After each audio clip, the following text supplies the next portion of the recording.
Sisi tumekuja hapa na huyu kiongozi wetu hapa Makueni kuwasema safari ya kufukuza Kasongo imeanza.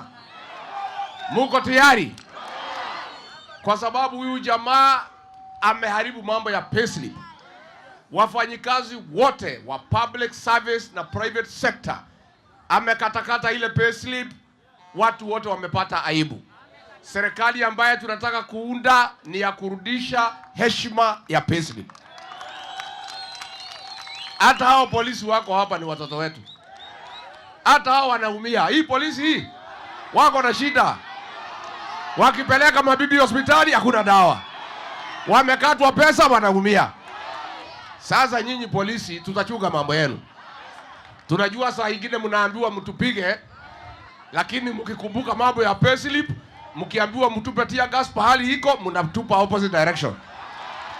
Polisi wasaidiwe. Si ni watoto wetu?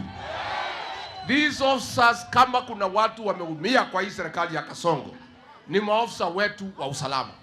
Wanafanya kazi usiku na mchana. Wanaambiwa walinde pesa kwa benki na wenyewe hawana kitu kwa mfuko.